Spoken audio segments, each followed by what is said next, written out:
एक बड़ा सुंदर भाव है। परमात्मा किसके जीवन में आते हैं? धन किसके जीवन में आता है? लक्ष्मी जी किसकी हुई है? उस समय, जिस समय समुद्र मंथन हुआ और समुद्र मंथन में सभी भक्तों का कल्याण कर देने वाली शक्ति स्वरूपा माता लक्ष्मी जी का प्रकाट्य हुआ। तो माता लक्ष्मी जी जिन्हें देख करके देवता, राक्षस सभी बड़े प्रसन्न हो गए, बड़े खुश हो गए। राक्षस कहने लगे तुम बस हमारी बन जाओ। लक्ष्मी जी से कह रहे हैं तुम हमारी और किसी की नहीं हो सकती। राक्षस कह रहे हैं लक्ष्मी जी से।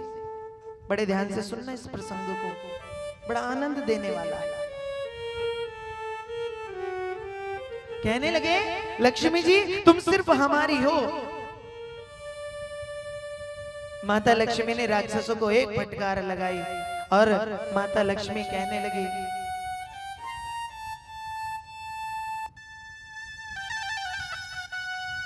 माता लक्ष्मी ने राक्षसों को मना कर दिया, मैं तुम्हारी, बोलो, मैं तुम्हारी नहीं हो सकती। क्यों नहीं हो सकती? क्योंकि तुम अहंकारी हो, तुम्हारे भीतर अहंकार है। बड़े ध्यान से सुनना कि किसके जीवन में लक्ष्मी आती है, किसे लक्ष्मी प्राप्त होती है। सारा संसार लगा पड़ा है, बड़े बड़े विद्वान लगे पड़े हैं कि शायद लक्ष्मी हमारे जीवन में आ जाएंगी। पर बड़े ध्यान से सुनो कि लक्ष्मी आती किन पर है।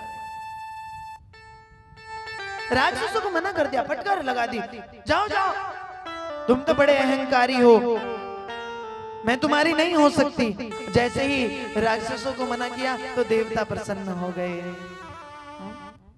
देवता कहने लगे यदि राक्षसों की नहीं है तो फिर हमारी तो होंगी। देवता खुश हुए, कहने लगे जब समुद्र मंथन से माता लक्ष्मी प्रकट हुई है उस समय देवता लड़ने लगे, कहने लगे हे माँ तुम हमारी हो जाओ, तुम हमारी हो, हमारे पास आ जाओ।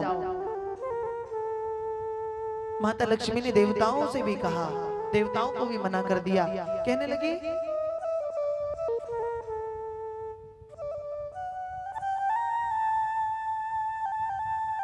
माता लक्ष्मी देवताओं से कह रही क्या मैं तुम्हारी उपासना से, तुम्हारी भक्ति से प्रसन्न होकर के तुम्हें प्राप्त हो सकती हूँ? जो तुम साधना करते हो, जो जाप करते हो, जो मंत्र बोलते हो, क्या तुम चाहते हो कि इस उपासना के करने से मैं तुम्हारी हो जाऊंगी? कदाचित नहीं।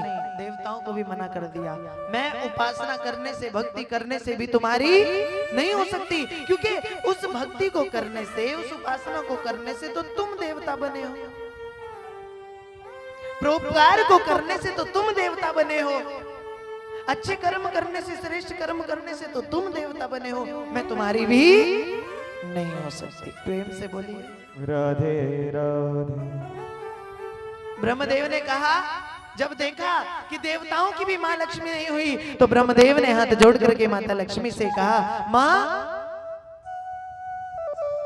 यदि तुम देवताओं की नहीं तो हमारी हो जाओ, हमारे पास आ जाओ। मातेश्वरी ने, माता लक्ष्मी ने ब्रह्मदेव को भी मना कर दिया। कहने लगी तुम्हारे पास भी मैं नहीं रह सकती। क्यों नहीं रह पाऊंगी? क्योंकि तुम्हारी जो सृष्टि है उसमें बड़े भेदभाव हैं। तुमने जो सृष्टि रची उसमें बड़े भेदभाव है, कोई छोटा है, कोई बड़ा है, कोई ऊंचा है, कोई नीचा है, इसलिए मैं तुम्हारे पास भी नहीं आ सकती। भाव को समझने का प्रयत्न करना। जब ब्रह्मदेव को मना कर दिया तो बचे भगवान शंकर। श्री हरि नानक बड़े भाव से भगवान शंकर मातेश्वरी से कहने लगे तो फिर मां मैं हमारे साथ रहो, हमारे साथ आ जाओ, मैं और स्वयं पार्वती तुम्हारी बड़ी सेवा करेंगे, तुम हमारे साथ रहो, तुम्हारी आरती वंदन किया करेंगे। माता लक्ष्मी ने भगवान शंकर को भी मना कर दिया कि मैं तुम्हारे साथ भी नहीं रह सकती। अब क्यों नहीं रह सकती? भगवान शंकर के साथ क्यों नहीं रह सकती? भगवान शंकर से मैया कहने लगी आप देवाधिदेव हैं, आप आशुतोष हैं, आपके हृदय में करुणा भरी हुई है। आप, अगर मैं आपके साथ रही और किसी राक्षस ने, किसी ऐसे राक्षस ने आपकी भक्ति की, आपकी आराधना की और आप उस भक्त पर प्रसन्न हो गए और उस भक्त ने मुझे मांग लिया, तो आप तो इतने करुणावान हो कि मुझे ही दे दोगे, इसलिए मैं आपको भी प्राप्त नहीं हो सकती। देखो भगवान, माता, शास्त्र कह रहा है कि लक्ष्मी किसे मिलती है, इतना सरल नहीं है। जब सब को मना कर दिया तो संत देखने लगे, बड़े खुश हुए, कूदने लगे, प्रसन्न होने लगे, सबको मना कर दिया। अब बचा कौन? केवल संत महात्मा, साधु संत बचे। कहने लगे मैया बस अब तो तुम हमारे साथ रहो, और तो कोई बचा ही नहीं, सिर्फ हम बचे। बड़े प्रसन्न हुए साधु संत, जैसे कहा मैया हमारे साथ रहो, खूब यज्ञ हवन करेंगे, खूब अनुष्ठान होंगे, यम नियम जाप करेंगे। माता लक्ष्मी ने साधुओं को भी, संतों को भी फटकार लगा दी, मैं तुम्हें भी प्राप्त नहीं हो सकती। क्यों नहीं हो सकती मैया? तुम हमें प्राप्त क्यों नहीं हो सकती? मैया हमसे कौन सी त्रुटि हो गई, ऐसी हमसे कौन सी गलती हो गई कि तुम हमारे साथ नहीं चल सकती? माता लक्ष्मी कहने लगी कि तुम्हारे साथ भी एक समस्या है। क्या समस्या है? कहने लगी देखो तुम्हारे भीतर भी, तुम साधु हो, संत हो, तुम्हारे भीतर भी अभिमान आ जाता है,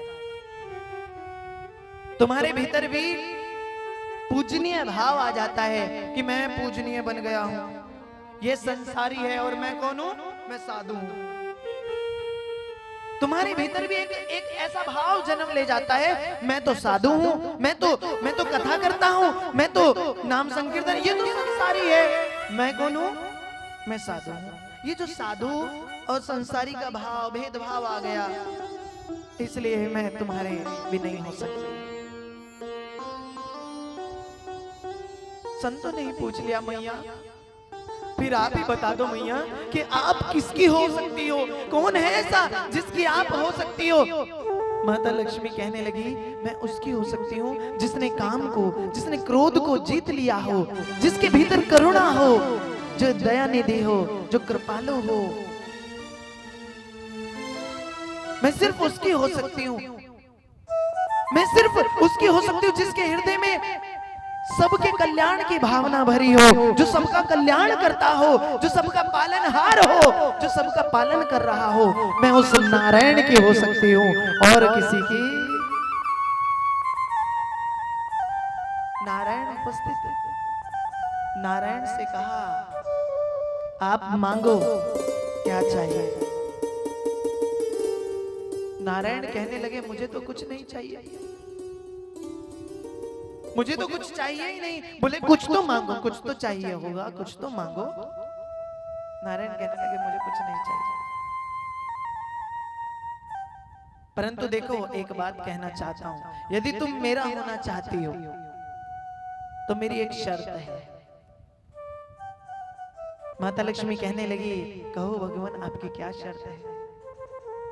मेरी ये शर्त है कि तुम मेरी हो तो सकती हो, परंतु उस शर्त पर कि यदि कभी भविष्य में, यदि कभी जीवन में, यदि कभी आगे आने वाले समय में, आगे आने वाले पलों में कोई तुम्हें मेरे जैसा मिल जाए, जिसके भीतर न छल हो, न कपट हो, न ईर्ष्या हो, न द्वेष हो, जो जिसके हृदय में करुणा भरी हुई हो, जिसके हृदय में दया हो, प्रेम हो, सबके कल्याण की भावना हो, जो शून्य हो गया हो, जो मेरे ही जैसा भक्त हो, जब यदि तुम्हें कोई ऐसा मिल जाए तो तुम उस भक्त को भी प्राप्त हो जाओगे। ये वचन दो। जैसा ही भगवान ने कहा मातेश्वरी ने कह दिया।